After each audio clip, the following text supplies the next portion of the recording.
Salute e salve e benvenuti ad una nuova puntata di Storia d'Italia Extra.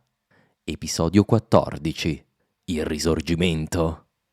La puntata di oggi è di nuovo una puntata in inglese ed ecco quindi la ragione per la quale non potrò mai metterla sul feed principale. Si tratta di una chiacchierata con Steve Guerra del podcast History of the Papacy and the Christian Church e riguarda il Risorgimento. Ora, Steve, come molti americani, ovviamente non era molto a suo agio con un periodo storico come il Risorgimento italiano e ha chiesto di avere una chiacchierata con me che poi ha diviso in ben 3 puntate nel suo podcast per approfondire il periodo all'interno del quale si inseriscono le vicende di Pio IX, uno dei papi più celebri della storia, il papa del periodo risorgimentale e anche post-risorgimentale. In questa chiacchierata quindi per la prima volta mi sentirete parlare di un periodo così vicino ai nostri giorni e probabilmente anche un po' controverso. Spero che vi piaccia il taglio che ho voluto dargli, ovviamente non vado nel dettaglio come per i podcast che realizzerò su questo periodo sicuramente nel 2000XX, questo perché non c'era ovviamente il tempo. Inoltre preciso che ho fatto una ricerca ovviamente sul periodo, ma quando ci arriverò la farò molto più approfondita. Però penso comunque di aver toccato i punti principali del periodo storico e di averlo inquadrato anche nel quadro delle tendenze anche intellettuali dell'epoca, cercando di capire come si posizionano i vari attori, Pio IX incluso, nel quadro del Risorgimento e anche di fare un piccolo sketch degli avvenimenti dal 48 fino all'Unità d'Italia e alla conquista di Roma nel 1870. Spero che questa puntata vi piaccia e vi lascio alla chiacchierata con Steve e vi invito a ovviamente sottoscrivere questo podcast per rimanere sempre aggiornati sui prossimi episodi. Ne ho già diversi ancora pronti per essere pubblicati. Ma ora bando alle ciance. A te, Steve.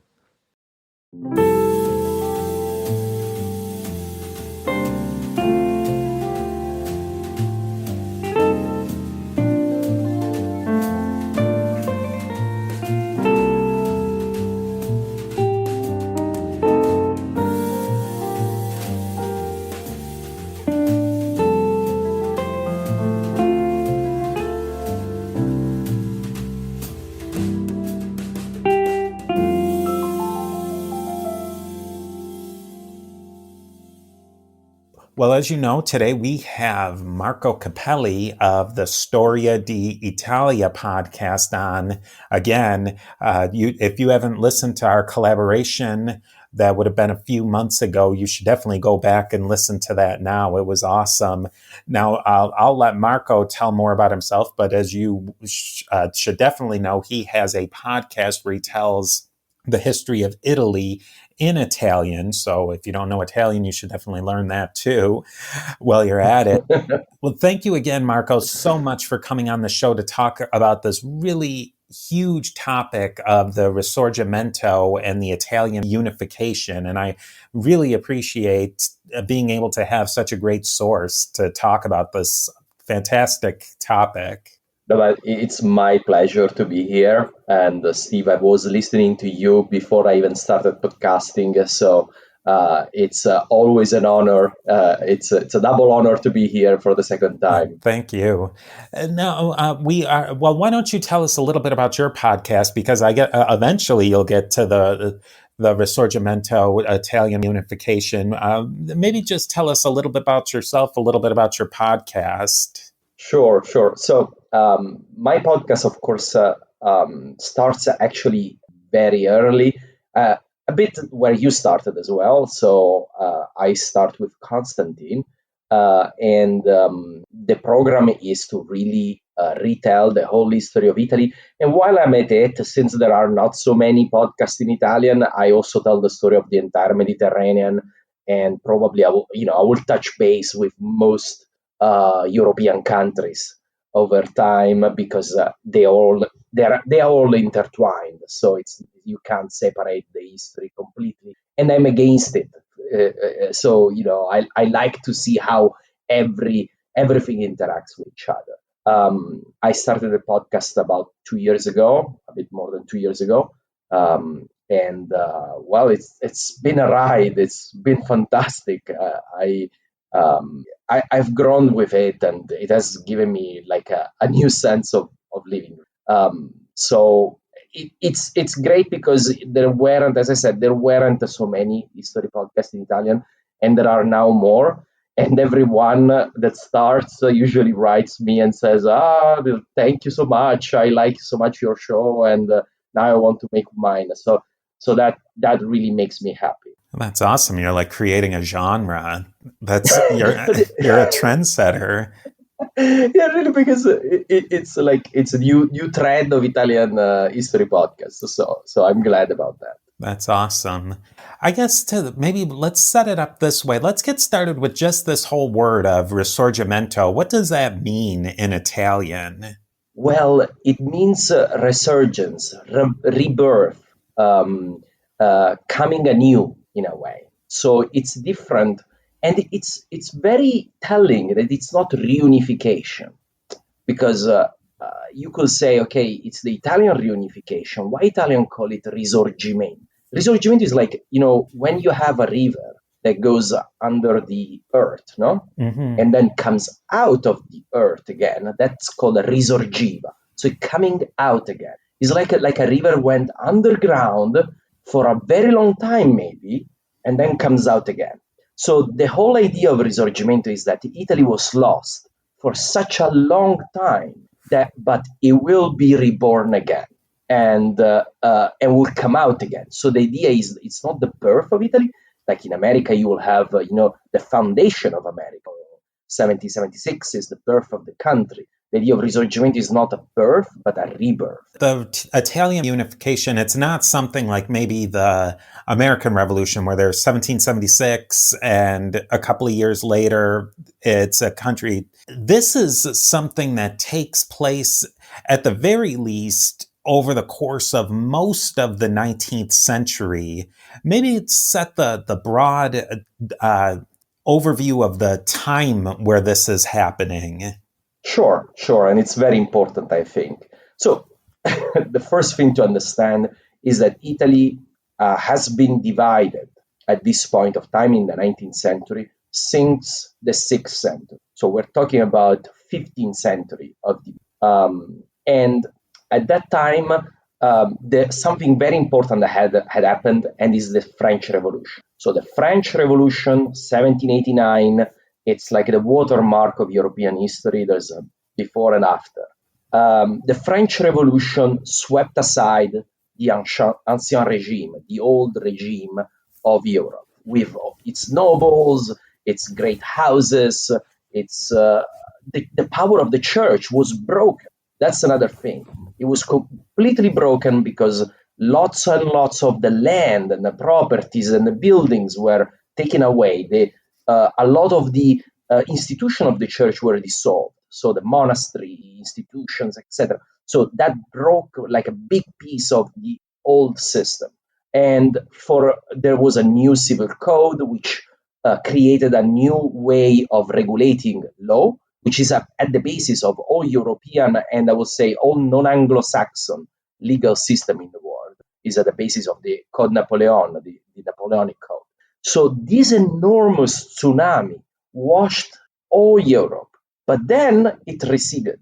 So in between 1812 and 1815, Napoleon was defeated by a coalition and then defeated again. And at that point, we have the Congress of Vienna and the Restoration. So the powers of Europe tried to rebuild the world as it was. They could not quite completely wish the French Revolution away. That was impossible. But they did try their best to bring the clock back to 1780. There were three great reactionary powers. Those are called. They said like this. They believed they were the reactionary power, reaction to the French Revolution, and these were Prussia, Russia, and Austria. The three powers that kept the system in place in Europe after the Congress of Vienna. And the system was based on absolute monarchy. So no country was supposed to have a constitution. That was considered a liberal idea, so connected to the French Revolution. No constitution, the power comes from God, doesn't come from the people, comes from God.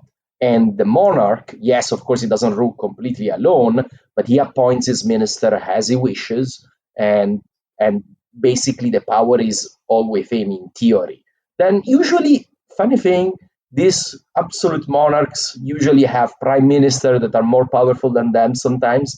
Like the biggest, baddest of them was Metternich. So Metternich was the prime minister of Austria for 40 years. And that's, the entire reaction time. So the entire period where we have this system in place. Now, not everything could go back the way it was. A lot of monasteries were not rebuilt, the laws remained, a sense of regained role for the people remained, and it was hard to completely go back. So we have these two forces, the great disruption of the French Revolution, which really is the revolution of Europe at the end, and the force of reaction. Now, these forces gets mixed in with nationalism. Nationalism, you may think that nations have always been here, but that's not actually true. The US is one of the oldest nations on earth because it was founded in the 18th century, but that's not the case for most nations. Nation statehood really is a romantic idea. And it comes out, romanticism is that this period of time, sometimes is called also the romantic period, the first half of the 19th century. The sense of nationalism comes out also from the French Revolution, because the French Revolution had stoked a sense of nationality in the French to start with. So the French had become a nation. It was not a land anymore ruled by a king, but a nation of 30 million people. And that remained after the Restoration. And then other people started to think, and they were really creating the people at the time. They were starting to think, but maybe we are a people too. If the French are a people, then maybe we are too. And this applies extremely well to. So Italy had not a sense of national unity before the French Revolution. But after the French Revolution, which had created new form of government in Italy, of course, dominated by France, but those form of government were considered important by the local elites. The local elites, for the first time, participated to elections. They had their own men in power, not an appointee from a distant king or an absolute monarch. So they had experienced a new form of government. Not of a national unitarian government at the time of the French Revolution. There were still separate states, but they were very different from the absolute kingdoms of before the French Revolution. They were liberal kingdoms, so they were more akin to a British or French system of government, and that has stoked something. As long as there was the French Empire, that remained a bit subdued because Italy participated willingly in the building of a French-dominated Europe. Unlike other countries that really resisted, Italy did not resist because it's so. I'm generalizing. Of course, there were people that were against and people that were in favor, of course. But overall, the Italian elites participated in the new system, in the new Europe that France and Napoleon had built. But then all that new Europe vanished. And then the Italians looked around and started thinking, maybe we can build too a country, something we haven't had forever. And maybe we are a people.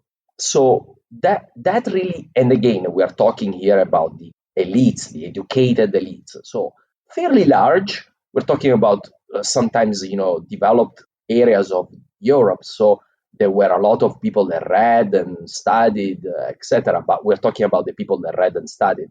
The peasants, they probably thought a bit about themselves, as Neapolitans or Venetians or Florentines. They didn't really care about this sense. But this sense of nationhood developed a lot in between 1815 and 1848. Let's keep in mind these 2 dates, very important. 1815 is the fall of Napoleon. 1848, we will see, is the spring of nations. So in this period of time, we have this growing sense of nationhood and the building of secret societies that start tying together the activists in Italy to create something. Yeah, that's very interesting. So even I can handle 2 dates, 1815, 1848. Those are the 2 big dates. Maybe before, I think probably the next big thing is that Italy really wasn't, or at least the Italian peninsula was at this point made up of almost countless duchies, kingdoms, states, republics, this, and this. What was the general, I guess you might say, lay of the land in the greater Italian peninsula in this 1815 to 1848 time frame? And at the end, yeah, there were a lot, but the important ones are not so many. So we can go through them quite easily. The first one is Piedmont, Sardinia. So Piedmont, by the way, there is a region I discovered in the Appalachians, near in South Carolina, called Piedmont, and I believe it's for the same reason. It means piedi monte, so at the feet of the mountains. So here is an area at the feet of the mountains, so near the mountain, in northwestern Italy. The capital of this kingdom was Turin. The house ruling this kingdom was the House of Savoy. Now you may think, wait a second, I know Savoy. Some people that know France will know that Savoy is in France. It's, the Alps. And the reason is that the Savoy family comes from France. So from what today is France. So they were rulers of the county of Savoy, from Chambéry. Chambéry was their first capital across the Alps. But then they built like a state straddling the Alps. So they had some dominions in, on what today is France. They also had Nice, by the way, Nizza, in Italian is Nizza. And at the time, Nice was an Italian city, and Garibaldi, probably a lot of people know Garibaldi at least. Garibaldi was born in Nice, what today is Côte d'Azur in France. So they had Savoy, Nice, the northwestern Italy, and funny enough, Sardinia, the island of Sardinia. And that's where the title actually of king came. That's why we call it Piedmont, Sardinia. Now, Piedmont, Sardinia was the strongest military-speaking kingdom, and it was also the most developed in terms of economical development. They bet early and strong on railways. They had a good development, and you will see it's also the first one to have a real liberal government. At the time, between 1815 and 1848, it was forbidden to have a constitution, otherwise the other powers will declare war on you. But they kept it as free as possible, so freedom of speech of sort. So they were kind of the more liberal kingdom as well. Okay, so that's the first one. Then we have the kingdom of Lombardy and Venice. Now, Lombardo-Veneto. No, this in reality was not a kingdom. It was part of the Austrian Empire. So I say Austrian Empire, notice, not Austro-Hungarian, because it was not Austro-Hungarian yet. Only after 1848 it becomes the Austro-Hungarian Empire. So it was the Austrian Empire, built by the Habsburg, the greatest of the greatest houses of Europe, much more important than the Windsor or of England. The Habsburg are the top of the top. And the Habsburg had dominated Europe for centuries. At the time, they were ruling over what today is Austria, Czech Republic, Slovakia, Hungary, Croatia, Slovenia, and all the north of Italy except Piedmont, Sardinia, and several other dominations. It's complicated, but it was a huge empire, and it was the dominant power in. So all the other kingdoms, all the other states had to deal with the fact that the Austrians were the top of the dog. Imagine it a bit like a situation where you after in the Cold War you had America and dominating the bloc, the Western bloc, and the Soviet Union dominating the Eastern bloc. If you were a small state in one of these blocks, you had some room of maneuver, but you had to deal with the fact you had the superpowers. So that's the same situation with the other Italian states and Austria. Austria was the dominant power, even though it ruled only one piece of it. Then we have a few small states that's not worth talking about. But the next important one is the Grand Duchy of Tuscany, once upon a time ruled by the Medici family, the famous bankers and noblemen and creators of popes as well, several Medici popes. I can probably post a map of this, but more or less we're generally going in a kind of a clockwise, north to south direction that's kind of clockwise. So we're kind of wrapping our way around. Yeah, so Piedmont northwest, then Lombard, Veneto northeast, then we are going to Tuscany here in the center.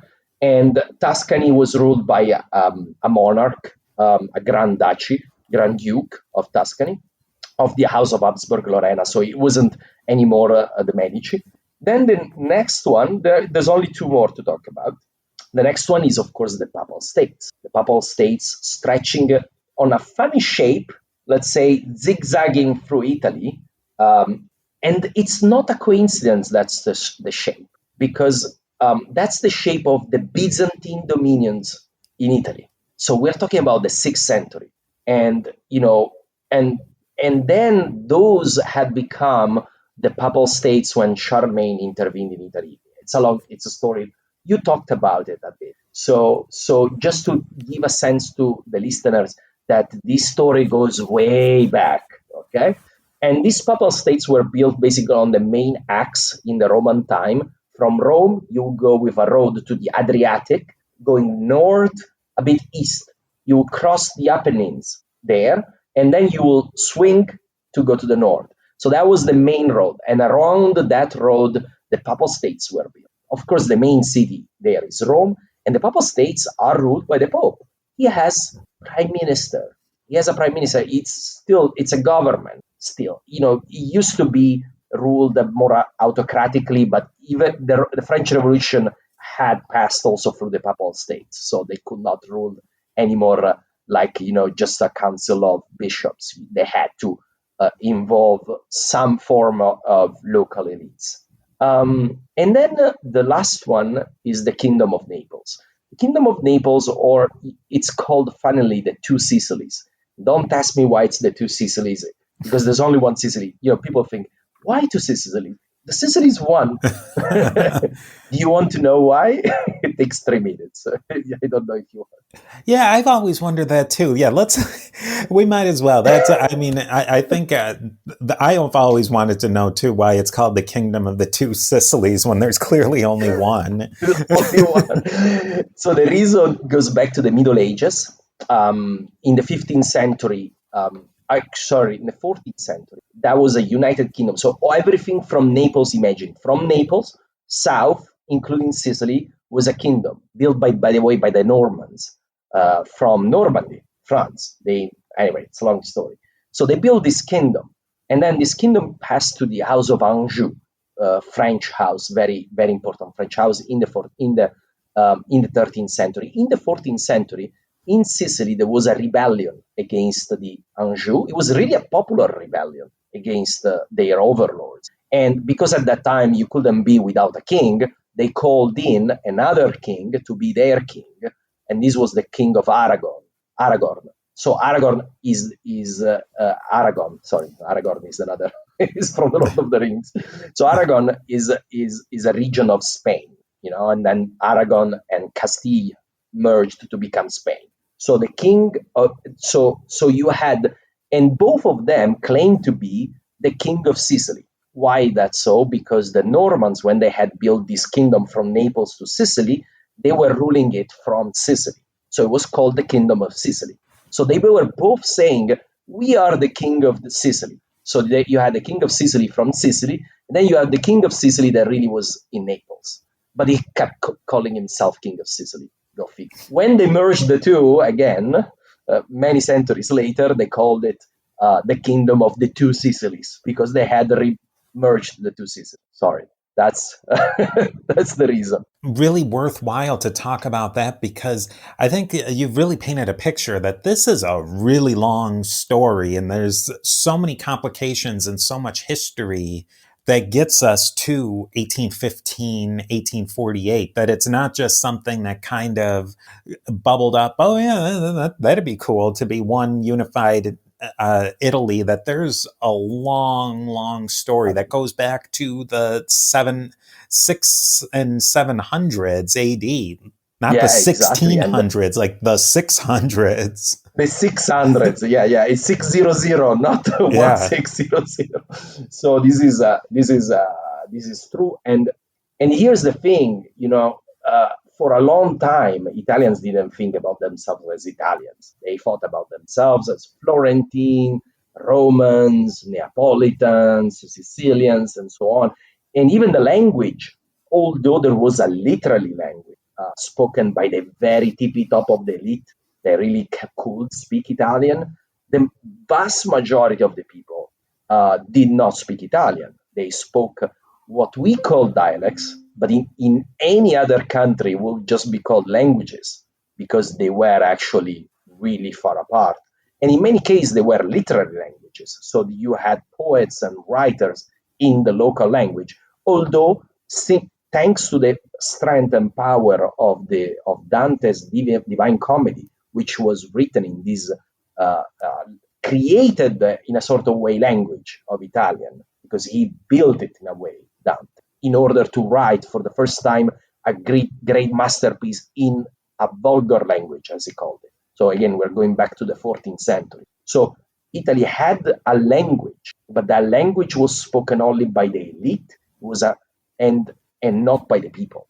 So you need to understand that this is really a nation building exercise that we're talking about. Maybe this is a good point to talk about who were some of the various groups that were working to try and build this idea of an Italian identity over being Roman or Neapolitan or too Sicilian.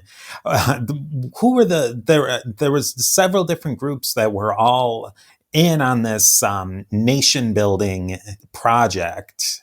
Yeah, and they were very different. So first of all, of course, there were also let's say the conservative, the people that for whom the system just worked fine. They didn't see why rocking the boat. Mostly, feudal lords or or some high echelon of the church, but not even that many. And some people with just the inclination of keeping the status. So, when I talk about the different people, different parties that wanted unification, etc., don't forget that there's also the people that are against. Like in the American Revolution, it's the same. You have also the people that were just fine being British subjects or citizens, right? So among the people that strived for a unification, let's say there were, I would say, Churchill famously said, "One Italian, a good person; two Italians, a fight; three Italians, three political parties," which, by the way, is true still today. So, of course, I will tell you about three groups, but don't ever think that there is only three. These are three, broad groups, okay? But let's say three parties. The first one is kind of the heirs of the French Revolution, the heirs of the Jacobins. These are the liberal Democrats. These are the biggest, baddest name is Mazzini. Mazzini is for a conservative of the time, for a reactionary of the time, he will be considered a terrorist. And of course, history is funny. So, it's a terrorist or it's a liberator or a fighter, freedom fighter, depending on the point of view, right? Mazzini and the people that came before him were called Carbonari. It's another story, but let's not go in there. But they believed, first of all, they were strongly anti-clerical. That's a very important thing, because one of the powers they wanted to abolish was the power of the church, which of course is very controversial with other groups we'll talk. So strongly anti-clerical, strongly Republican. Again, Republican at this time, imagine it was an anathema to have a constitution, so have a sort of a liberal monarchy. Imagine a republic, unthinkable, and you can say, and there were no republics in Europe at the time. The only, the few republics that existed in Ancien regime were also swept away. So Venice and Holland used to be republics, but they were destroyed by the Restoration and by the French Revolution too. So the only republic of significance was Switzerland. So there were no republics, and these people, Mazzini, they were Republicans. Again, that's why I'm saying, these are really like radicals for the people of the time. And so they were Republicans, Democrats. They wanted democracy. Again, another crazy idea, something from, unthinkable at the time. And by the way, even America at the time was not a full democracy. I mean, it would become during these years, there would be universal suffrage. But at the beginning, it wasn't a universal suffrage. So even if you exclude women, which again, you can say the universal suffrage, we only achieved it in the 20th century. But even if we keep it only at men, that was a process, even in America. And in Europe, continental Europe at the time was just unthinkable. So these are the group of Mazzini, Republican, Democratic, anti-clerical. There were even some proto-socialist mixed in this bag. So you have some starting to have. We are at the time of Marx here. We are almost contemporary with Marx. So and Marx is not the first socialist. So we have the first socialists already, I will say, mixed in this bag.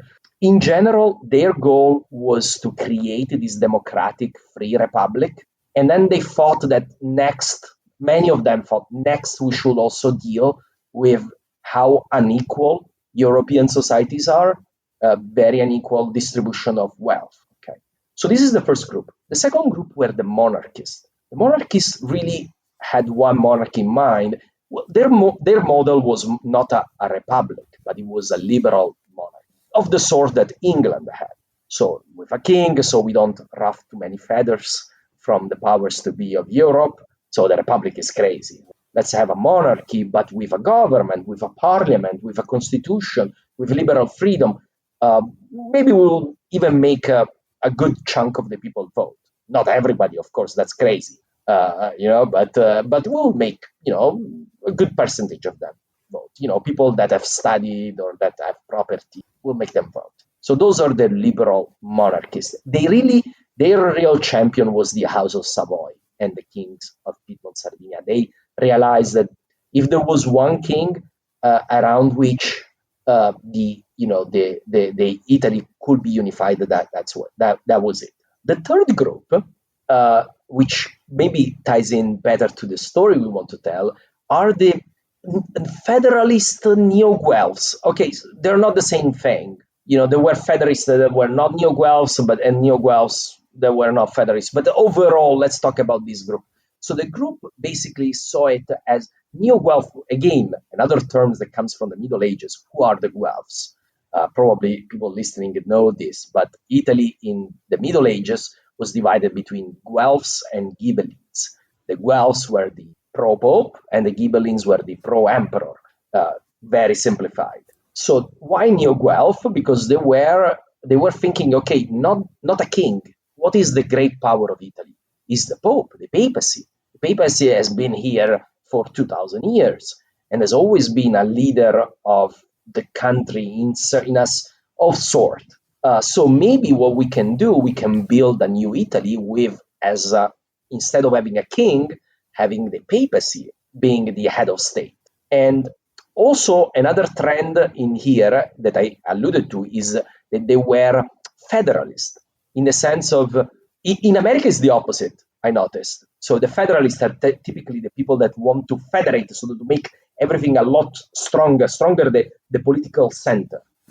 Whereas in Europe, a federalist is against a strong political center. Wants a federal government. Federal government, again, this is a problem between Europe and America. Federal government, per nature, is less centralized than a centralized form of government, like France has. France has a system of government where Paris rules, and then you have the departments, but they don't count that much. It's not like the United States or Germany or Switzerland. These are federations. And so the New Guelphs and the Federalists, they wanted to build an Italy, recognizing that Italy was very different. You had pieces that were behind, pieces that were ahead, different cultures. And maybe we, instead of canceling and creating a unitarian, homogeneous state like France has, maybe we should recognize our history of division and create a federation of all the different countries that makes Italy, that federate and create a federal government. Okay, and probably we can start with economical union. Again, it's something that Europe is doing now. No, well, we can try to do like a union of market union, common market, and then from there we will develop a political union. And by the way, this is the road that also Germany followed. Germany followed exactly this road. Then it became a lot more imperial down the road, but they started like that. They started creating an economical union. So we have these three groups, and as you can see, the Mazzini kind of guys, they want a centralized, strong Jacobin government, Republican. The Federalists, they want a federation of the existing states that doesn't abolish the current structure, and they want the Pope as the head of state, which is absolute anathema for these guys here. So you see how I do with my hands, left and right. In the center, there are the monarchy. They are unionists, so they can appeal to the Republicans if they play their cards right, and they can appeal to the Guelphs because they are not going to destroy the power of the church. They are not to, and they are less radical in the changing of the form of government. It's a monarchy. It's not republic, a crazy republic. So I'm trying to make you go into the mentality of the time. So of course it's not crazy today, but at the time it was considered radical to think to a republic. I think that what you've said really has clarified a lot for me right off the bat. And so I guess I was in the mindset that I knew that the Mazzinis and the Jacobins, that side, they were definitely the radicals. But I guess in my mind, I was playing it out more that the monarchists in the House of Savoy was the reactionary crowd. But are they more of a moderating and modernizing influence, say, than just pure reactionary?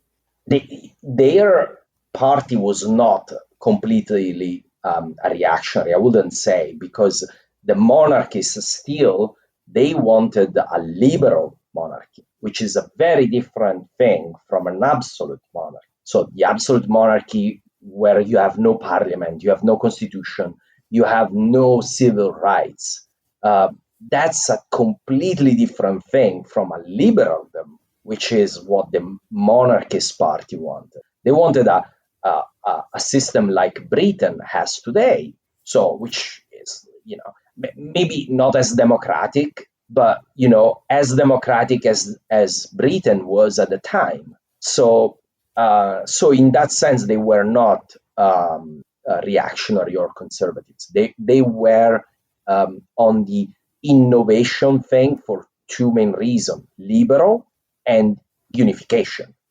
Also, unification is a form of canceling the existing, because unlike the Federalists, they wanted a unified country under one king and one government, not a federal or a federation, which is a more loose form of government. They wanted a strong monarchy, similar also to again what Britain has today. Britain now has devolved some powers to Scotland and Wales, but it's one of the more centralized country in the world still. So they wanted a centralized country, so more modern in their way of thinking. That modern, depends on the point of view, obviously. So they wanted a centralized country and they wanted a liberal monarchy. So I wouldn't call them reactionary. Amongst these three groups, then, would you say that there really was an idea that the peninsula needed to be unified in some way, that was pretty much the general feeling going on, at least amongst, maybe not, maybe let's avoid the people at a moment, for the moment, because I mean, in the grand scope of things, sometimes the people really don't matter, but amongst the leaders and the intelligentsia. It's hard to say, but yeah. So that's all these three groups wanted unification in different ways and forms, but they wanted unification. As I said, there were also the ones that didn't want it, but I will say they became increasingly a minority. The people that didn't want unifications were mostly foreign power, mostly Austria. Austria really didn't want Italian unification because that would mean creating a new country, potentially rival, losing. By the way, for Austria, the Kingdom of Lombardy and Venice was very important. It was 1/6 of their population, but was fully 1/3 of their revenues. So this was a rich piece Wow. of their empire. They did not want to part with it. It was really important for their they wanted what they perceived as dominion of Europe. You have to understand that Austrians also played a lot on the chess game in Germany, and in Germany their big rival was Prussia, but you had a lot of small states in between, and they needed that power coming from having this big empire, including this dominion in Italy, in order to be stronger also in Germany, and they extended their influence in Germany. So that is really the power that all these separate groups want to defeat. And it's not easy to defeat, as we shall see very soon. The idea of a unified Italian people, who are they thinking were Italians? Because into Switzerland, there's people who speak at least a dialect of Italian and would maybe identify as Italian. All along the Adriatic coast and the Balkans, islands like Corsica, Sicily, Sardinia, even into places like Greece, there was people who were thinking of themselves or spoke something akin to Italian. Who were these leaders, these thought leaders, saying these are the Italians who we want to unify? So, and this is unfortunately a very problematic topic because, and it's a very problematic topic because from this question stems the two wars. So, not specific to Italy per se, but in general for Europe. Because when Europeans started to saying, okay, we are nations, but these nations, bar few exceptions, did not have fixed borders. Everybody interpreted the border as they saw fit. So Italians, of course, they saw every piece where you have Italian speakers as part of Italy. They saw Istria, the peninsula in the northeastern Adriatic, as part of Italy, and today this is part of Croatia. They saw pieces of Dalmatia, again part of Croatia, as part of Italy. The islands, you said, the islands in the Ionian Sea, they were under Venice for centuries. One of the greatest Italian poets is from there, Ugo Foscolo. And, so a lot of people thought about those as Italian. But, the population in none of these places was 100% Italian speaker. They were all mixed up because they were not separated in nations. You had a king or an emperor that did not really care if you were Italian or German or Austrian or whatever, because this concept didn't even exist. So people just lived next to each other. And in some cases they still do, but the ethnic borders have hardened, but they were not so hard at the time. So you had areas that had 50% Italians, 40% Italian, 30% Italians, and maybe some nationalists, they will think about them as Italian, but not everybody there spoke Italian. So this whole concept of building the nation can have grave consequences, and it will have grave consequences, because at the end, fascism will do some damage in these borderlands where the Italian identity mixed with others.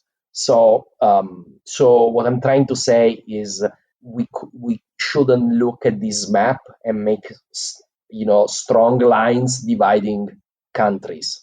That was not the case at the time, and a lot the world wars were exactly that, because after Italian unification there were still areas that Italy claimed as Italy, but they didn't get it, and Italy went to war against Austria in 1915 to get them.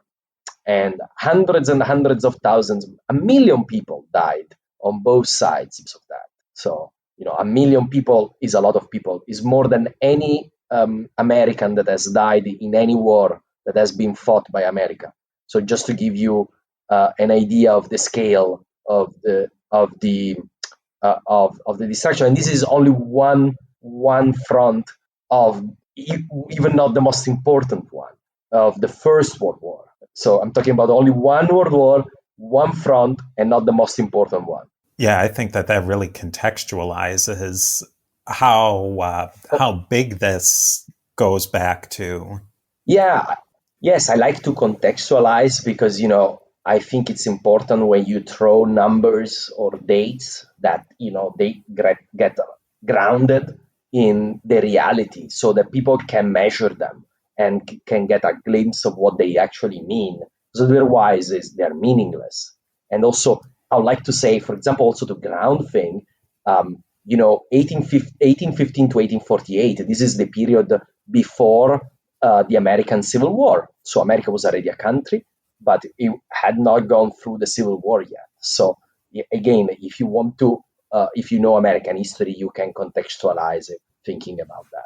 Yeah, that's interesting too. Maybe let's talk about a couple of the major events that get us from 1815 to 1848 during this time period, especially one of the main characters who will come up during this part that's especially important for the history of the papacy, because he's one of probably the most important popes of all time. Yes.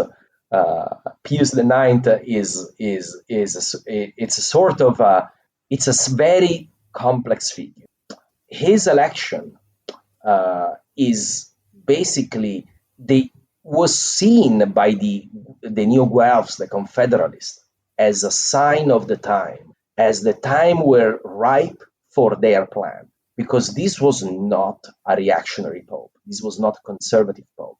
This was a pope that had some liberal feelings, liberal leanings, and was also a patriot.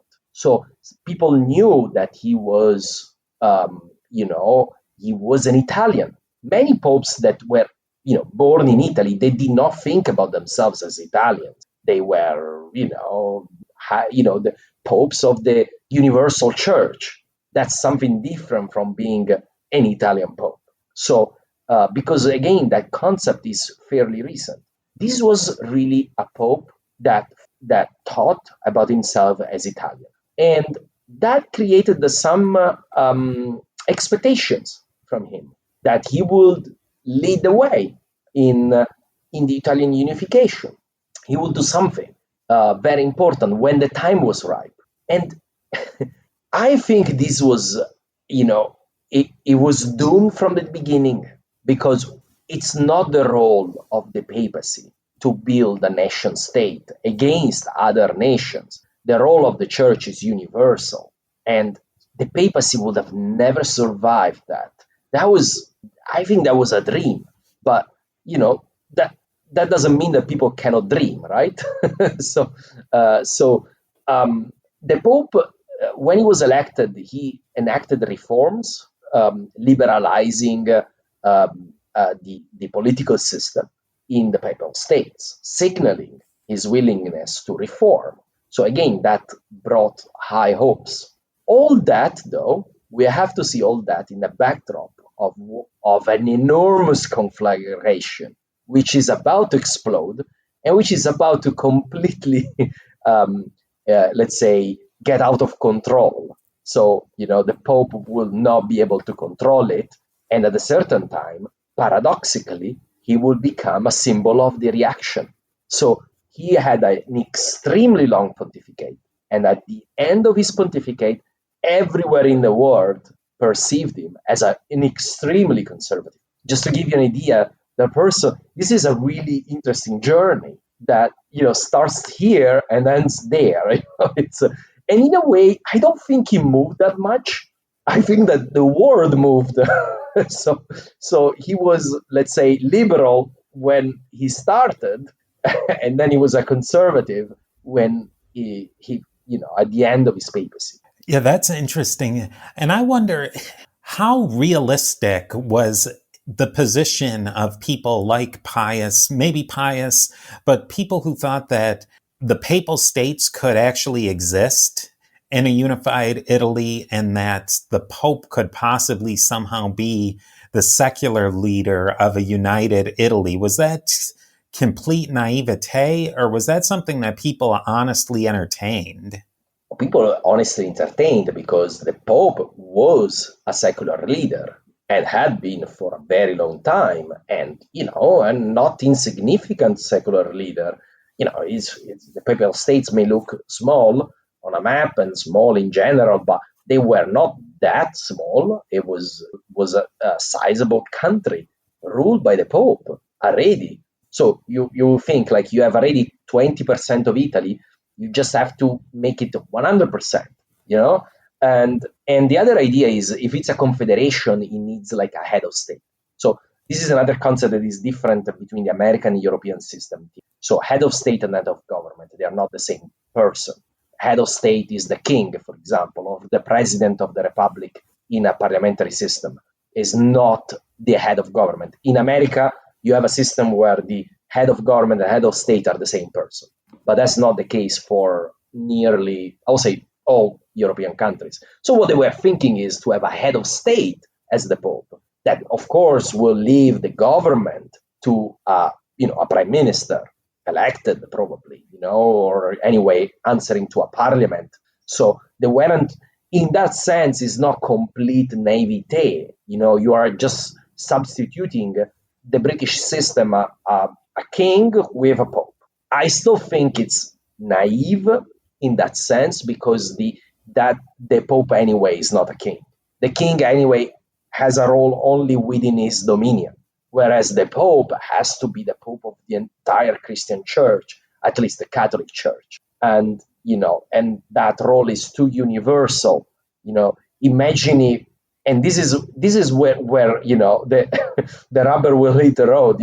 What if you have to declare war on a country that is a very Catholic country like Austria, the bastion of Catholicism in Europe, the bastion of Catholicism in Germany, where you have Prussia that is Protestant, and what is the counterweight to Prussia? It's Austria.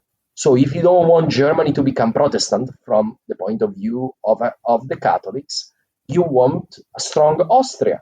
So how on earth the Pope can declare war on Austria and defeat Austria on the battlefield? Because it will have to come to that, because Austria is not relinquishing 1/3 of its income without a fight. Now we're starting to get into, so this is the conflict that we have here, is that we have these different groups who really have such different ideas they all have the general idea of a unified Italy, but they all have such different ideologies of outcomes. So there's going to almost naturally become conflict out of there. What is the conflict, and where do the battles and the war come out in this fight? Yes, so we have to talk about 1848. I've alluded to it several times. I think this is where we should go. Do you agree? Yeah, absolutely. So what is 1848? some old Italians, when I was little, still said that if a year was really bad and a confusion and something incredibly happened that year, so probably today, this year, last year maybe, they will say è successo un 48, like it happened at 48, like it's an incredible mess. So what happened was that there was a revolution first starting in Palermo, where they asked for freedom of speech, and from the they basically rebelled against the Neapolitan government. Again, this conflict between Sicily and Naples it has a long story, right? We have seen from the 14th century. So it started there, but this was only the beginning. Then, and this is the very beginning of 48, and then we have some of the Italian states start granting spontaneously constitution, like the Grand Duchy of Tuscany, and the Pope also allows a parliament and allows new more liberal laws. There's and even the kingdom of Piedmont Sardinia declares a constitution called the Statuto Albertino, the Albertine Statute, which, by the way, will be the constitution of Italy. Will become the constitution of Italy, of course, when it gets unified, and will remain the constitution of Italy until after the Second War. So this is the 1848. So, but then the biggest thing was in February, when Paris erupted against the monarchy. There was a sort of a proto-liberal monarchy in France. They had already a revolution in 1830, which I didn't cover because it's too much history. But short thing, they had a kind of a more liberal king, but that was not enough for the French. They wanted a republic, so they fought against the armies of the king, and at the end they declared the Second French Republic, 1848. As soon as they declared the Second French Republic, it was like, imagine these are the people that went through the French Revolution, and they know what happens when France declares a republic. So the news spreads like wildfire from every single country. You can even measure by the distance from Paris, how long it takes for the news to travel from Paris. Every single country in Europe erupts at the same time. You have all the Germans go against the Prussian king. They demand the constitution from Prussia. Remember, one of the three autocratic powers, and they get it. And then the unthinkable happened in March. Vienna revolts against the Austrian, and Metternich, the arbiter of Europe for 40 years, he is sent to pension. And, the Austrian emperor has to let Austrians start having some freedoms. This is like huge news. This means the entire order built after 1815 is about to collapse.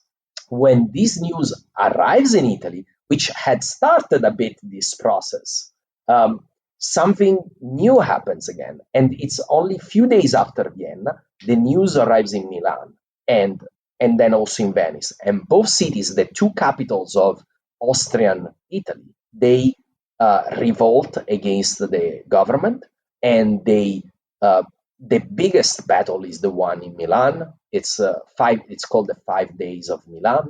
Basically, the entire city fights the army. The Austrian army is a significant piece of the Austrian army that was headquartered in Milan led by the Marshal Radetzky.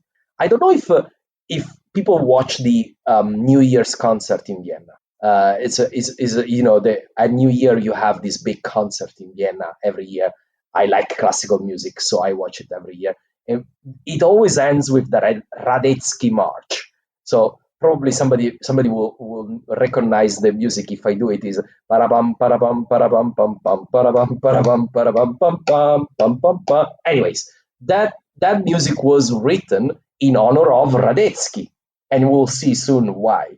So Radetzky, though, gets defeated in Milan, and he has to withdraw to Verona, the real big stronghold of the Austrian in Italy.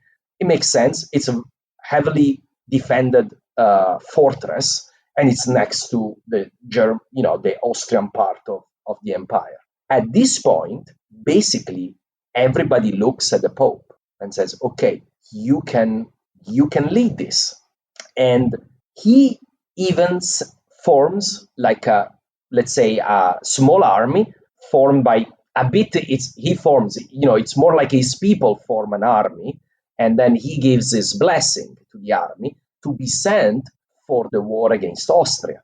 And at the same time, the king of Piedmont Sardinia positioned himself, and he receives basically a message from Milan saying the leader of the Milanese was a Republican, a Mazzinian. And he told them, there's only one word that will silence the word republic, and it's gratitude. So if you come to our help, we will not declare a republic, but you have to come to our help and declare war on Austria. And the king of Piedmont Sardinia, King Albert, he declares war on Austria. So at this point, things are accelerating. And we're talking about only weeks apart from the first match. And we are in only March. So this whole thing started and went very quickly. So at this point, we have this expectation. And people are looking, is it going to be the king of Piedmont Sardinia or the Pope leading this thing, whatever this thing is? And the Pope kind of, at this last minute, he realized that he cannot really declare war on Austria. He sends word to the army that he sent to the north saying, you cannot attack Austria. You can defend the Papal States, but you are not, I repeat, not allowed to invade Austria. At which point the army invades Austria. And they said, we don't care. We don't care what you're saying. So we will just do whatever we want. And this is when the situation spiraled out of control of the hands of Pius. He realized he could not lead a war effort against Austria. He had cold feet, and the people then decided, okay, if there has to be a leader, then it has to be the king of Piedmont Sardinia. At this point, though, something funny happens, that Radetzky is a great general, and he, instead of fighting the Piedmont Sardinia, he goes against the army of the Pope, defeats them, and makes them surrender. Then he swings towards west, defeats also the army of Piedmont Sardinia. It was a well-trained, a good army, but it was not as strong as the Austrian army. And at this point, we are towards the end of 48. There's an armistice between Piedmont. It's not an armistice; it's more like they decide not to stop fighting for a few months. But there's nobody has yet said we give up. But basically, the Austrians recover Milan, which was the big prize. During the winter of 1848 and 1849, then the situation just spirals out of control in Rome. The Pope tries to nominate prime ministers that are liberal-leaning, but that does not placate the public opinion. And at a certain point, his prime minister is killed in the streets, and the Pope realizes he's not safe anymore in Rome, and he escapes. He escapes to Gaeta. Is a small town, the first town in the Kingdom of the Two Sicilies. I haven't mentioned the Kingdom of the Two Sicilies in this story because they did play a part, because the King of Naples, he sent a small army towards the north, which probably the patriots wanted them also to join in the effort to kick the Austrian out. But then he also got called them back and sent instead to quell the rebellion in Sicily, which he did. So at this time, the Pope escapes to the Kingdom of the Two Sicilies, and this is what breaks really the relationship between the Pope and the liberal forces, because at this point, in Rome, they declare the Roman Republic. So Mazzini actually comes to Rome. Garibaldi is there too, and they declare the Republic of the Roman Republic. And as I was saying, already declaring a constitution was a big thing. Declaring a republic is really like saying, we really want something truly innovative. but it's a Roman republic, so it's a republic only of the papal states. But they declare the republic, and there's even elections. Anyways, so I don't want to go too much further, but I just want to give you an idea of what happened in this year, in very confusing years. If you want, then we can go to the end game, because the end game is that all this fails. So the incredible thing of the revolution 1848, and I have only narrated a little piece of it related to Italy, and really in few words you can say a lot more about it. But overall, over the months, basically the forces of revolution starts receding as the force of reaction reorganize. In Prussia, in Austria, the Hungarians are defeated.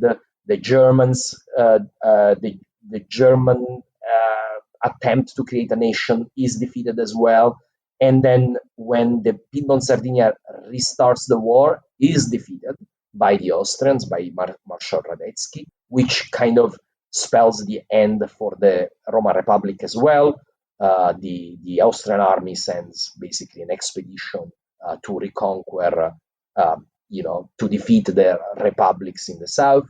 And even the Republican France has fallen under the rule of Napoleon III, which will eventually become Emperor Napoleon III, and he will send basically an army in the region of Rome to restore the Pope to his throne. So at the end, in 1849, the last bastion is Venice. Venice had declared also a republic. They have been a republic most of their history. And that's the last city that holds out in the middle of the lagoon, but after they are dying of starvation, they surrender. And that's the end of the revolution of 1848, 1849. It gets to the middle of 1849, but by that time, then it's over.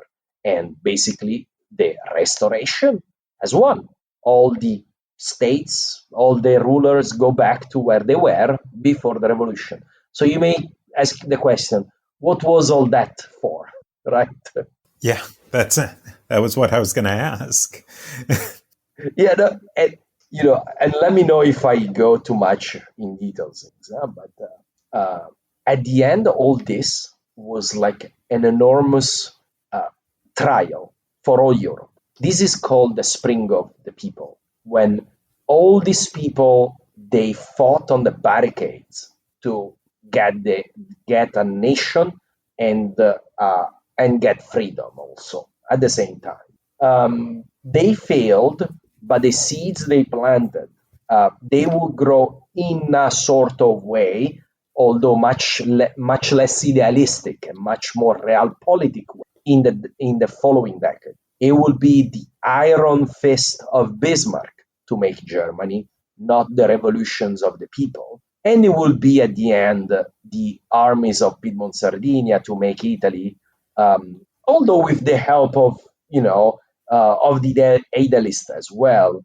in the 1860s. And so here is when we talk about the other two dates. 1849 is when this revolution ends.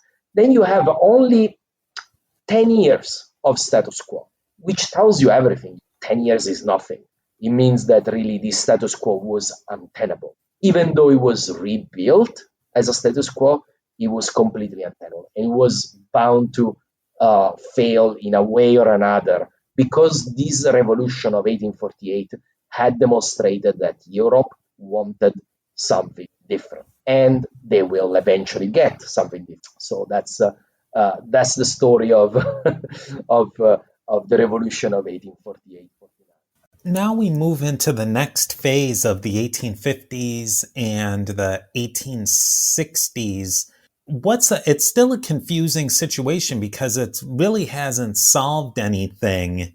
The revolution of 1848, you say it starts, there's some big changes, but then it goes back to the status quo. What shakes up the status quo? Well, what shakes up the status quo are politicians. And we should introduce a very important politician for Italy, which is the equivalent of Bismarck for Germany, and is the Count of Cavour. Cavour was a statesman from the from Piedmont, and Cavour. So here's the funny thing: yes, not everything went back the way it was. One of the things that stayed was the constitution of the Kingdom of Piedmont Sardinia, that now had a constitution, had a parliament, which was working very, normally, like in any sort of proto-democratic country. And the leader of the parliament for the 50s and the early 60s is the Count of Cavour. The Prime Minister of Italy is a very, very, very bright guy. And he's also a realpolitik person. He realizes that in order to build Italy, it will need to be built using diplomacy, power, and a lot less liberal thinking and revolutionary fervor. So what he does, he plays like a long game of chess. The first thing is joining a coalition to fight a war which is incredibly important and extremely and really not well known. And this is the Crimean War. The Crimean War is like a watershed in European history. The Crimean War is a long story, but basically is a war of England and France against Russia. And this is a big deal because Russia is the biggest of the powers of Europe after 1815.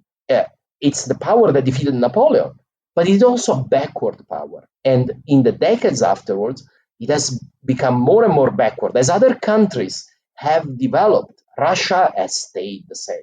And when Russia overplays its hand, trying to basically conquer Constantinople, France and England declare war on Russia and invade the Crimean Peninsula, which, by the way, it was in the news not so many years ago, right? Because Russia invaded again the Crimean Peninsula a few years ago. So again, as history plays again and again, and you may think, what has Piedmont Sardinia to do with this? But Cavour joins in the coalition because he wants to be part of a European system. He wants to play at the big man table, and so he sends a big piece of the army of Sardinia there. They fight, and eventually, of course, French and British are the bulk of the fighters, but there's a sizable contingent. When they win at the Conference of Peace, Cavour maneuvers to ally with Napoleon III, and he says, you have a great option here. You can kick the Austrians out of Italy, and then basically goes without saying that Italy will become more in the sphere of influence of France because, and this is how you play Napoleon III, which wasn't a particularly bright guy. So you try to make him think that he's going to rule everything. So what they sign, France and Piedmont Sardinia, at the Conference of Peace, they sign a secret pact. The secret pact says that if Piedmont Sardinia is attacked by Austria, then France will come to and they will fight together a war against Austria. And then, of course, Cavour, what he does, he provokes Austria in any possible way. Giving refuge to all the political dissidents, making rules and laws that they don't like, giving money to people acting against the government in Austria. Does everything in the rule book possible to provoke Austria to war. And at the end, they kind of fall in that trap. They don't know about the secret protocol with France, and they declare war on Piedmont Sardinia in 1859. And this is the second war of Italian independence. The first war is the one I told you about in 1848-49. In Italy is considered the first war of Italian independence. This is the second war for Italian independence, and basically what happens is that, to cut the long story short, the French and the Sardinians, let's say they were called Sardinians, although were mostly from Piedmont, they defeat the Austrians, and they are about but at that point Napoleon III realizes that he doesn't really want a big country in Italy.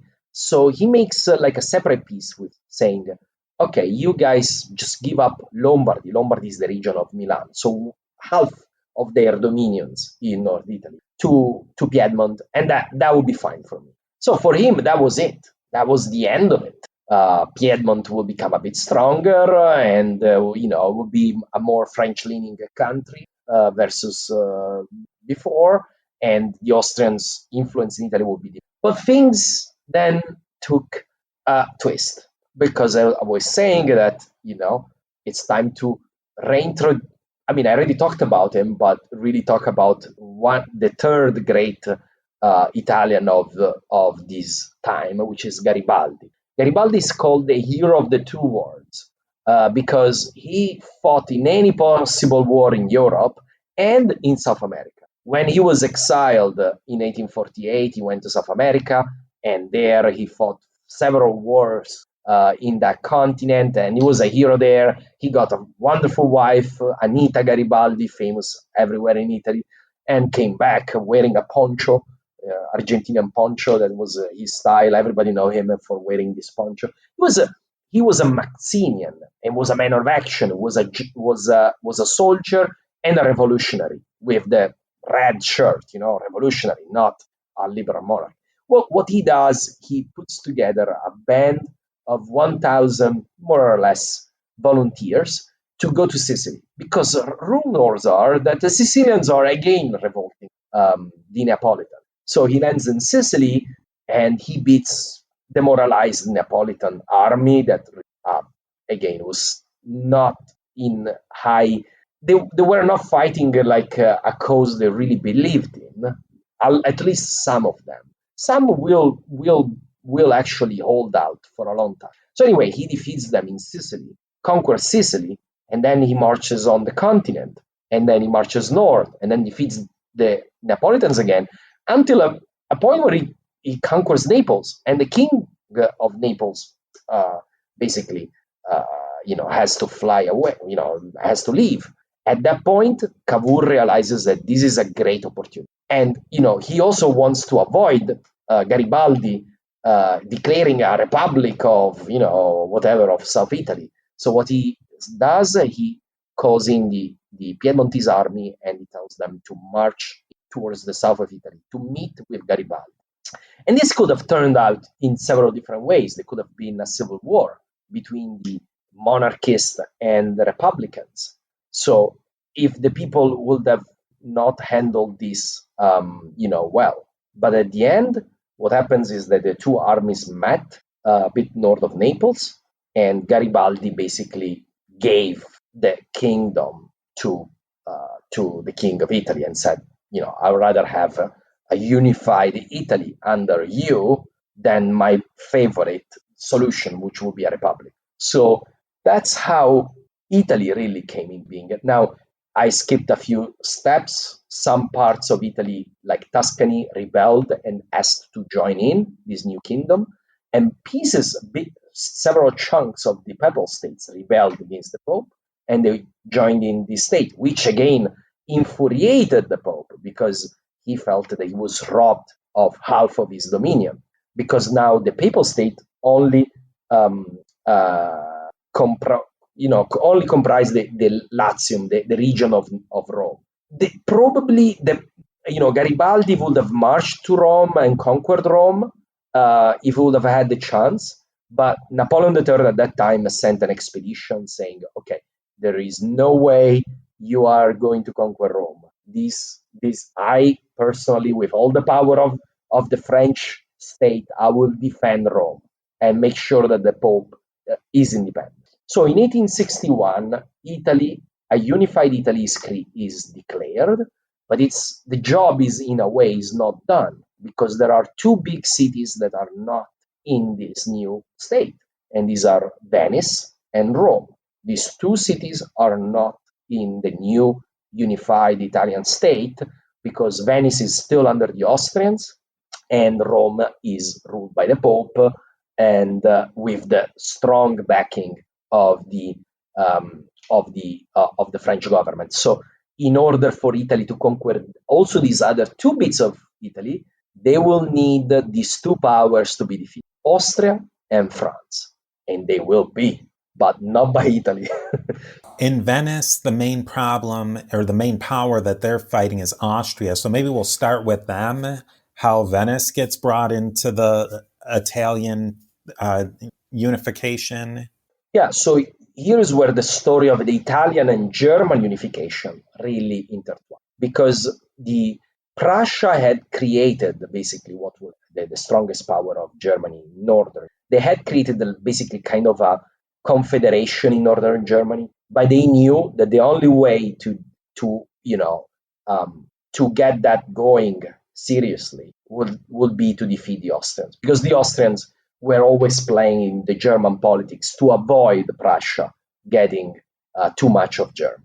So, but they want to have allies in this war. And of course, here is where Bismarck makes an alliance with the new Italian state, saying, okay, we will attack at the same time Austria, and you will get Venice, and we will defeat the Austrians and get to unify Italy, unify Germany. So this war starts only 5 years later, in 1866, and by Italians is called the Third War of Independence. Everybody else knows it as the Prussian-Austrian War.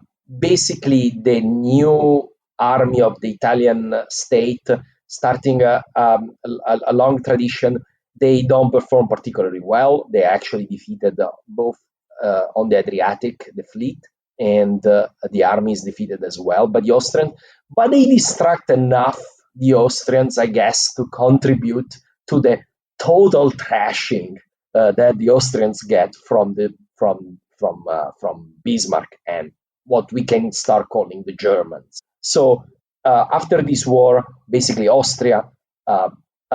This is a thing like a slap in the face of Italy. They say, we will give Venice to you, to the Germans. They say, we'll give it to you. We don't want to give it to the Italians. They didn't beat us, so we'll give it to you. And then Germany, of course, Bismarck gives it back to Italy as a sign of thanks for joining in the effort of the war. So that's how Venice gets folded into the Italian state.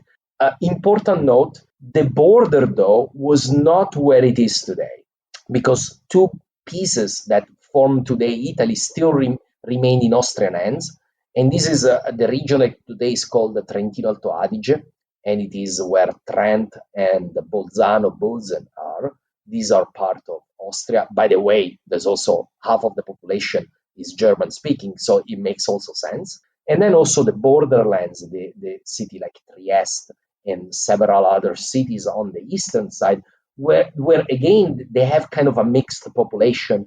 They remain in the Austrian Empire. Only parts that are very clearly Italian are annexed by Italy. The next step of the Italian unification is then Rome. So how does Italy get the final prize, the big boss, the future capital? And and this story has again to do a lot with Germany, because Bismarck had created a new Germany in the northern part of Germany, had managed to unify that. But France and Napoleon III intervened, saying, we protect the states of the south of Germany, saying, you don't go there. These are under our protection, and we don't want them to be unified with Prussia. And this was also, to not have a strong German state on their border, which will turn out to be quite a problem in the following decades. So what happens, of course, is that Bismarck starts planning for a war against France, and he does what he does best. He isolates his prey from all the others, so that all the other powers will not intervene on their side while he deals with. That's what Bismarck does best. At this time, he realizes he doesn't really need Italy in this war, so he will do it solo. So what happens is that it's a complicated story how this war starts, and it's not really relevant to this story. But basically, Prussia declares wars on France, and then the unthinkable happens. The entire French army is defeated. Napoleon III is taken prisoner. The Prussians march to Paris, where at the same time they declare the Third Republic. And this is a really bad time for France at the point that the German Empire is declared in the house of, in the room. If you have been to Versailles, you know the mirror room is the most splendid room of Versailles. And there, the Germans declare the German Empire. They have gotten to Versailles, the symbol of the French monarchy.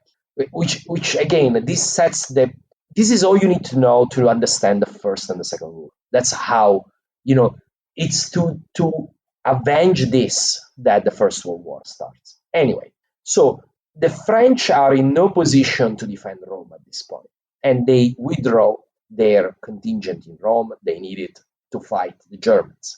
At this point, King Victor Emmanuel, the king of Piedmont Sardinia, I can't believe I went all the way till now without naming him, but anyway, this was the successor to Albert that had lost the first War of Independence, and after him, King Victor Emmanuel II became. So, and the funny thing is, he became king of Italy, but he didn't become king. Victor Emmanuel I of Italy. No, he kept the second, like saying, okay, no, it's just my same kingdom, just a bit larger. And he sends the army to take Rome. He would prefer, of course, to take it peacefully. And he tells the Pope, just let us, there's no point fighting. Just let us in. But the Pope wants to show that it's an act of violence. So he asks the little troops he has to mount like a defense of Rome. And the funny thing is, the defense of Rome are the Aurelian Walls. You know what the Aurelian Walls are? So those are going back like 2,000 years. Yeah, Emperor Aurelian. They're still the walls of Rome. Even in the 1870s, they used them to defend Rome. So, and I think there's no other place in the world that they will use the walls built so long ago. Anyway, so at one of the gates of Rome, famous in Italy, it's called Porta Pia. If you go to Italy, you'll see a lot of Via Porta Pia, Largo Porta Pia, or you will see also a lot of Via 20 Settembre, 20th of September, because the 20th of September, 1870, the Italian army attacks Porta Pia, makes a hole in the Aurelian Wall, and after a brief fight, they conquer Rome. The Pope declares himself prisoner in the palace, in the Vatican Palace. Says, I'm a prisoner of the Italian state. I do not recognize you. And he says, even I forbid Catholics to participate in the politics of this state. So he's saying, if you are a Catholic, you cannot be a politician, you cannot vote. It's forbidden for you to form a party. So the new Italian state, for example, will not have a Catholic party, which is very curious for such a strongly Catholic country like Italy for many, many decades, because the Papacy, Pope Pius, but then also his successor, will not recognize the Italian state, and they will close himself in the palace saying, we are prisoners. And the funny thing is that the government, the kingdom, they declared a law saying, we give you all these rights. You have all these rights. You are really autonomous. And you have even funds from the coffers of the Italian state. We'll give it to you and we'll grant it to you. We will form like a small sort of a police for the Vatican. At this time, there is no Vatican state, because again, the Papacy and Italy are fighting. Formally speaking, of course, there's no real fight, military speaking, but they are not recognized. The Pope is not recognizing it, and there is no Vatican state. But Italy kind of creates like a police for the area of the Pope, saying, this is for you, Pope, and the Pope refuses to say that it's his. He says, no, that would be recognized in the Italian state. So you can say it's mine, but it's not mine. So I don't want anything to it. So that's at the end of the life of Pope Pius. As you can see, he has moved to be one of the big, and he became, I think, very bitter against this whole concept of liberalism that had destroyed his world. and he really opposed it towards the end of his life, and he really despised it, and he would remain considered himself prisoner until his last breath. That's where we end up, and that's the unification of Italy right there. Maybe what's the fallout of all Yeah, of it's this? Because Italy is still a country that, even though it's been unified, it has, like you said, different dialects, different countries inside of this country that felt themselves of having a history and a culture and a country. How did the country of this new unified Italy move forward after that to really become a unified country? Well, it's a process, and it's and many will say it's not a complete process still today. Although I will say that most of that unification is done by now. But famously, Cavour said after unification, said, "We have made Italy. Now we shall make the Italians." So there is no Italians yet. They had to build an education system that would be universal for everyone. They had to build the railways that would connect the country. The systems were not interconnected because they were not different. They were different systems. They had to build, financial institutions, any sort of institution. At the beginning, I would say it was a very, very complex process. There was a lot of resistance to it, especially in the south, where we have a famous movement called the brigands, the briganti. They were basically outlaws fighting this new liberal, anti-clerical, because even the monarchists were a bit anti-clerical, especially after the Pope said that they didn't want anything with them, so they became even more anti-clerical, which rubbed some feathers in the south. And in general, the whole unification seen from the south was a bit more like a conquest than a unification. Felt more as a conquest. So that created scars, which are still here today. There's still people today in southern Italy that say that they call themselves neo-Borbonici. They are like Borboni were the kings of Naples. So they're saying, okay, they are for they don't want really probably to split Italy, but they really despise the way Italy was built by the Northerners. So that's a big fallout, huge fallout of this process. For many, many decades, Italy was was fairly backward and uneducated. So because many states had neglected a modern education, so it took a long time to get people educated. It took a long time to start getting a real industrial revolution. Again, compare it to America. America went through the same years I talked about when Italy was unifying.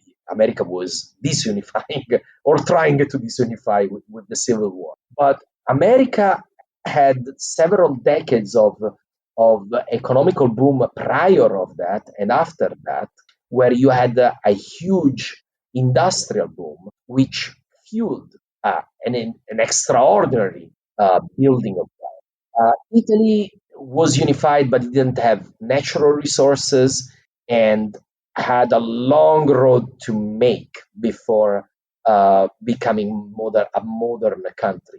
Everything had to be built from scratch, and there were also several mistakes made. So the real industrial revolution in Italy only starts in the 1880s, 1890s, so very late by European standards.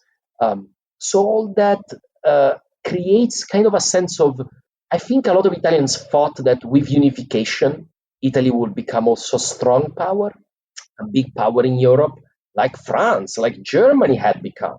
Germany unified and instantly became the strongest power in Europe, and Italy didn't. And that created frustration and a simmering frustration, which will eventually lead to the First World War. And then, paradoxically, after that victory, to dictatorship, because that victory felt like, again, it was not enough. not enough, and and it was paid with a very very high price, and all the complication of the war led to this terrible thing that Italy invented, which is fascism, which is really the blueprint. In Russia, for example, I know Russia well because my wife is from Russia. They don't call the regimes of Germany Nazism; they call it fascism because that's how the blueprint was from Italy. And I think kind of this unfinished business of national unification and building, a nation building. Some people felt that you needed to have this strong dictatorship in order to do it, to get the job done, which of course they didn't, and created more misery. But this is also, I think, in a way, part of the aftermath. Another thing is that Italy was a very different country, north to south, as you said, and still is. And the Piedmontese and the northern Italians, they really felt that they wanted to have a state like France, unified, strong government, which I think really did not fit Italy as it was. Not, it's not surprisingly, it's not a coincidence that Germany instead chose a federal form of government and still has a one. Because again, Germany has a similar history, and they realized that they could not have a centralized form of government like France or Britain. And Italy chose instead the path of trying the French system, but it's like squaring a circle a bit. And that also created some fallouts.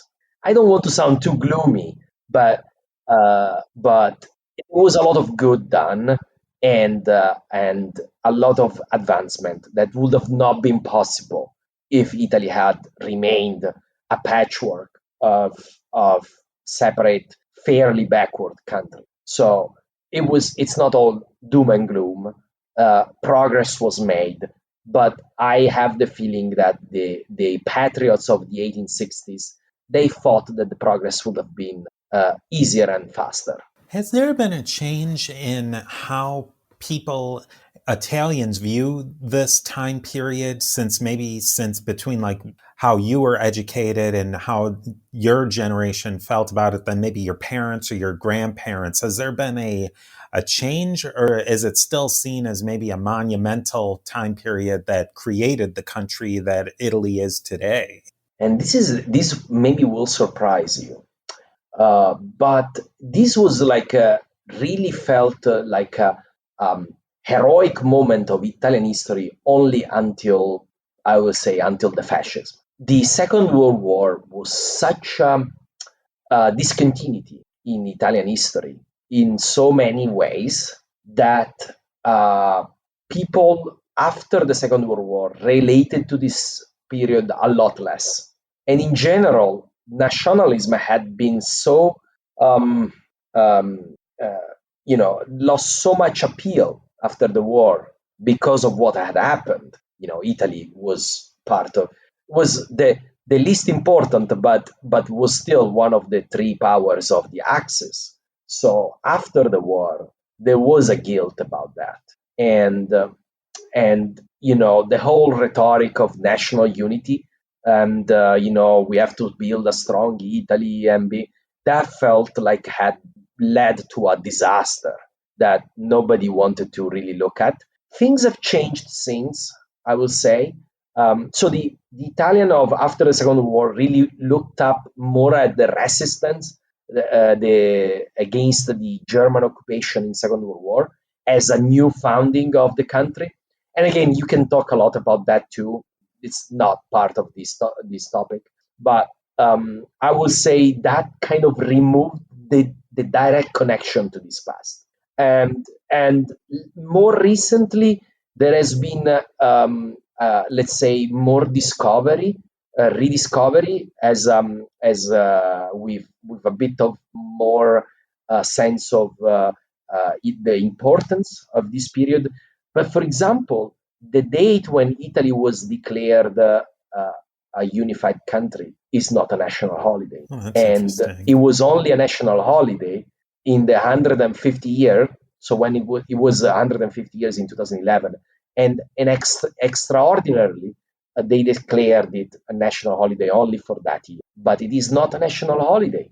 It's not like the 4th of July for Americans, which, if you think about, it's almost 1 century before. So when we say, America is a young country, depends. They as an uninterrupted form of government is very long.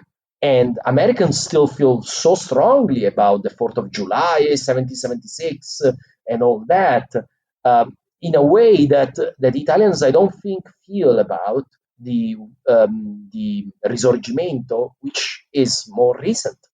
So it's complicated. My short answer is that it's complicated. I would say some people in Italy will tell you that it's, yes, of course, Risorgimento is great. Some people will tell you that Risorgimento is horrible. And that tells you everything you need to know. If something is contentious, then it's not a shared thing that everybody or nearly everyone can look at and say, this is the birth of my country, like Americans do for 1776. I know there are some controversy also about that, but it is nowhere near what would be Risorgimento. I guess the last complication that's of all these complications that really needs to be talked about is, what was the fallout of the Catholic Church, especially amongst the people? What did people think? Because Italy at that time was a very Catholic country. It still is, Catholic to this day.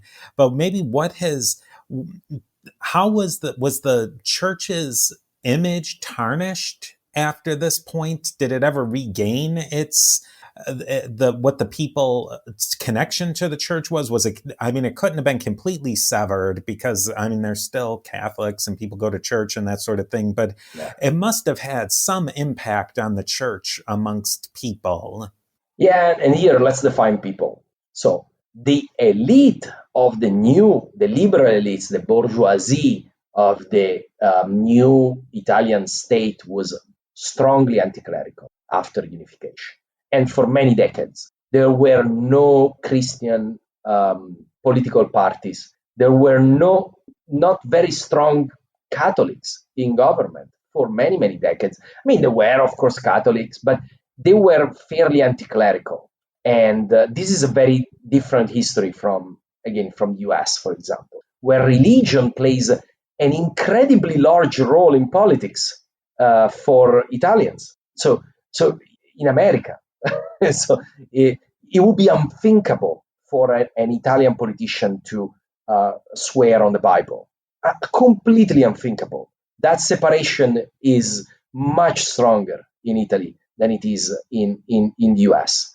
Although the church remains extremely powerful. This is the contradiction a bit. So I would say the Catholic Church, though, maintained a very, very strong role and power with the people, so with the lower and middle classes of the kingdom. So the church was absolutely central to their life and to their identity. So to the point that people maybe identified more like Christians than Italians for a long time. So the two things, for a long time, it was not clear which one would be strongest. So the church remained extremely powerful, but not at the level of government. Paradoxically, or maybe not paradoxically, the Italian government that eventually made peace with the church was fascism. And Mussolini was in 1929 signed the Lateran Pacts with the church, which basically brought to an end and which had become less and less acrimonious, by the way, the relationship as years went by. Then eventually we did have Catholic parties at the end, especially they became strong after the First World War, before the rise of fascism. And fascism basically considered this one of the greatest triumph, that they made peace with the church. And by the way, 1929, let us not forget, that's when the Vatican as a country was founded by the Lateran Pacts between fascist Italy and the Pope of the time. So that's and the Lateran Pacts, by the way, have been folded then in the Italian Constitution after the war. One of this, one of the pieces of fascism that survived the war. So they still, in many ways, regulate the relationship between the Italian state and the church. The Italian state remains lay, but it recognizes the role of the Catholic Church. For example, an hour of religion in school is taught in all schools. It's not mandatory, but it's the only option. You can either not study religion or study Catholic, the Catholic religion. Those are the only two options. In tribunals, courthouses all over the country, you have the cross, again the Lateran Pacts. So there are some that was accommodated. You may think that this is contradicting what I said, that the state is more separate in America. Is just the political culture. Like, we had countless of atheist prime minister. We had many, and atheist presidents too. And you still, in America, you still have not had that, because there's a bigger role, I think, in American society for religion. And that doesn't mean that is not strong in Italy. A larger proportion of Italians go to mass every week than they do in most European countries, but fewer than in the US, for example. And the bishops are still considered part of the authorities of a city. So, if you need to inaugurate a road, you call the mayor and the head of the police and the bishop. They will be there because the bishop is recognized still as an important authority in the city. I hope I answered the question. Yeah, I think that's what's so fascinating. Like, I was throughout researching this and reading this, trying to draw analogies between, like, say, the U.S. and what was going on in Italy. And I think you have to almost back out of that mindset, because there's at certain points, there's just not analogies, or they become forced analogies, and you just have to take it for what it is, that it's different. It's just different. I made the analogies just to make people understand the differences and to help them navigate. And I recognize that not everybody that listens to your podcast is from America, but I think everybody knows a bit America, because it's such a outsized role in the world. So everybody knows a bit about America. So that's why I did compare to that.